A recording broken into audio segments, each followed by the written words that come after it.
In this episode, I interviewed Miss May, who is a professional dominatrix. I had so much fun. We talked about what it is to be a professional dominatrix. What exactly is BDSM? Who goes to a dominatrix? What is the most requested kink that this dominatrix gets asked for? What's the most taboo thing? Can kink truly be healing?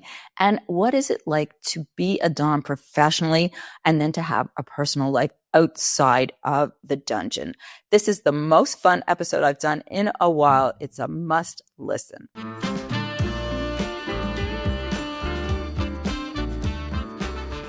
Ever wondered why someone pays to be dominated? Today, I'm talking to Miss May, a professional dominatrix. I'm talking about her clients, their fetishes, and the truth about her work. Welcome, Miss May. Miss May is a professional dominatrix and dungeon owner. In the last years, she's been working internationally, based in London and Berlin. In 2023, she opened her own dungeon called One Dark Room in London, where she hosts professional sessions and events. Apart from spending time in the dungeon, Miss May hosts workshops, creates femdom content, and does performances all around the UK and Europe. Nice to see you again. Thank you for having me. So how did you become a dominatrix? So I was always interested in a kink and filthy lifestyle. I started off as a submissive, not professionally. It was all my private life, the kink scene. I knew that there was more to sex than just vanilla sex that I had. And once in the kink scene, I got to know what a dominatrix is and what does she do. And I actually asked another mistress out if she could help me out, if she could show me the ropes, how everything works, how you are professional with clients, how you basically do everything in a dungeon, because all I knew about dominance was in a bedroom, but in a dungeon, I think the setting was much different. So I had to learn the professional side of being a dominatrix. And once that happened, she taught me a lot of things. I have joined a dungeon in Berlin, which is called Fetish Institute, which is a great play space. I love it. I joined the play space there, and then I started working there in the studio. And that has been 5 years now since I started. Wow. Let's back up a minute for my audience, which I assume is quite vanilla, like myself, and may not be familiar with all the terms and what it all means. You mentioned femdom, BDSM. I hear terms sub-dom, top, bottom. Just, if you don't mind, just giving a little bit of context for the audience. Of course. So in the BDSM stands for bondage, discipline, sadism, masochism. BDSM is it's adult play where two consensual adults engage in sexual play, which can involve pain or other things. People can be into bondage. That's just the main term. And a sub is someone who's submissive. They don't have to be submissive all the time. They can be submissive just during a role play. And a dom is someone who's a dominant, so someone who takes dominant role during a power play.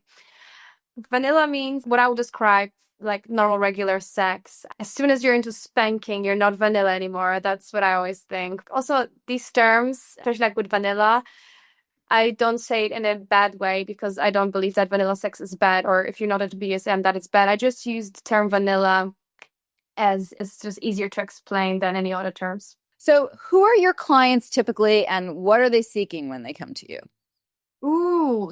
So I see people from all walks of life, from all ages.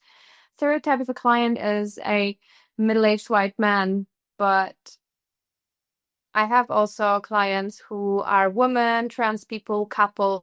So my clients vary. So I cannot pinpoint how well my client looks like because it's everyone. What my clients ask for usually is something I really like is play. And that's something that people often ask for, as well as rubber. I'm really into latex. So latex is rubber, shiny clothing, something that people have a fetish for. I really like to put my clients into bondage sacks or bondage jackets where they are immobile. Or also I like to put them into hoods. I like to do sensory deprivation with them. And people do these things because they reach a meditative state, because they're out of control and they have to surrender to what's happening right now. And if they can't move and can't see and can't do anything, they feel very relaxed and they enter this meditative state, which makes them feel really good. You said pit play very quickly, and I've heard this before from Yes. other dominatrixes. And of course, to me, why would anyone want to do that? Because it's filthy. Why not? You only live once. Like, what gives somebody gratification to being peed on? I think there is a lot of reasons why people engage into pit play. One of them is the humiliation, the degradation. It's so filthy, it's so taboo, it's so forbidden. People like to do things that are verging on a taboo or are very taboo. We shouldn't be doing that, but yet we are doing it. And I think people find a really great release in that. And then, as I mentioned just now, degradation, being humiliated, it's a very humiliating thing to be receiving pit from someone. What would prompt somebody to want to be humiliated like that? Or you don't even ask, it's like whatever you want. Are you asking me why would someone want to be humiliated? Yes. Because it's fun. They enjoy it. I think people, there is the stereotype of people who are in higher power like to be humiliated because they are usually in power positions. So they like to have the power release by being degraded and humiliated and used and be submissive in the dungeon. So maybe that's one of the reasons as well. But why would people like to be humiliated? I think kinks come from all things. So there is not one reason why someone would like to be humiliated. When we met at Sex Tech and you did a talk about empathy in BDSM, and people think about it as sexual gratification, can it be healing for somebody? How would someone like you help somebody heal from shame, trauma, relationship wounds? Oh, definitely. Creating a safe space for people to live out their dirtiest, filthiest fantasies already is healing enough, because people are often ashamed of what they're into, and I like to create a safe space where they are able to live it out and be shamelessly themselves and live out their fantasies shamelessly.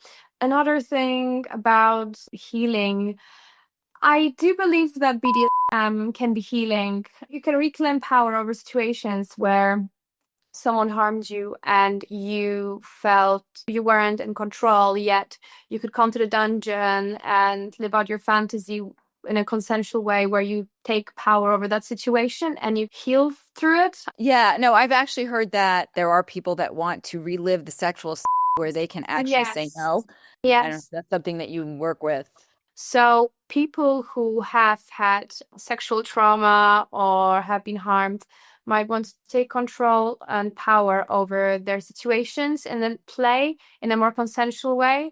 Maybe they want to recreate the scene where they can actually have control over it. It makes total sense, because if you think about it, I have never had sexual trauma, but I could imagine that somebody might feel like if I had only done this differently, I would not be. Yes, I think it give me a safe place to say, no, stop, where I didn't in that situation. I could see where it would be very helpful. Yeah, so people just want to reclaim their power over situations that have happened in the past. I don't want to name examples exactly because that might be triggering as well. So let's just say that, Good point. Very good point. So I used to always assume that kink or BDSM was a sexual practice necessarily. Is that the case? Is there always sex involved, whatever the term sex is? I think first we need to describe what sex is. For me, sex isn't just penetrative sex, penis and vagina. For a lot of people, it is. I think at the end of the day, we need to see what sex for you is. And I don't participate in penetrative sex with my clients. However, there is doms who do.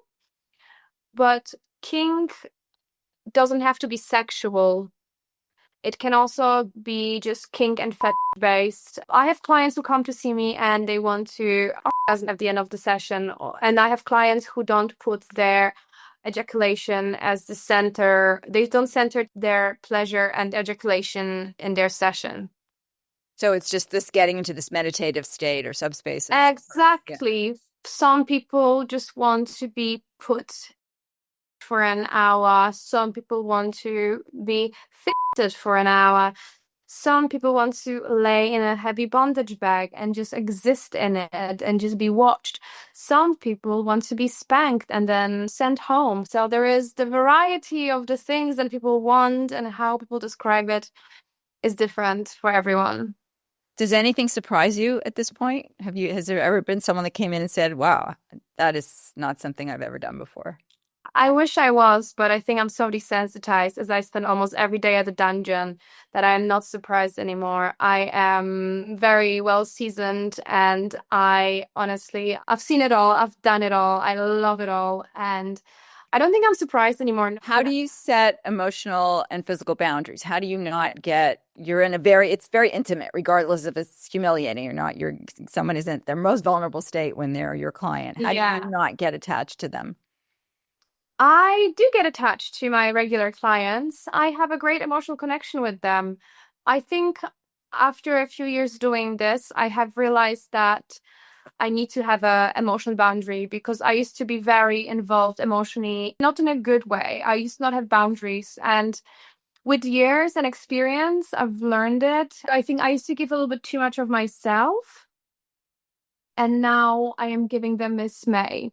I'm trying to detach from Miss May. There is Miss May and there is me. And I like to detach from this persona that I am in a dungeon. What about on personal relationships? Do you find it easier or harder? Can you completely disconnect from your work and when you get home? I can. Or wherever? My last partner was my client, which was very interesting that it happened. It's not a very uncommon thing, because I think dating as a sex worker, which I think is a very interesting topic. Being a dominatrix class as a sex worker, but I don't have sex with my clients. Being a sex worker and dating is a very hard thing, because people will just make your personality about your job. So people will not see me past my dominatrix job. And it's very hard to date, because you either are a king dispenser to people and just a fetish, or people actually want you. Most of the people that I met when I was dating were actually just looking to me, the dominatrix, not me as a person. So it's hard to have relationships then, I would imagine. Romantic relationships, even if that's something that floats your boat. Not everybody wants a romantic relationship. Definitely, but I managed to find someone and I'm very happy about it. But yeah, I think it's a very hard thing to date as a dominatrix, a sex worker, because it's hard to navigate, because people also don't feel comfortable with you entering dynamics with clients or you seeing clients. People don't understand it. Some people might feel insecure. So I think it takes a very strong person to date a sex worker. If you're enjoying this conversation, make sure you head over to my Substack for part 2. Why Substack, you ask? Because YouTube can be a little sensitive and some of our topics and visuals just don't make the cut here. So if you want the full, unfiltered experience, the link is in the show notes. Just click the link below and keep the conversation going.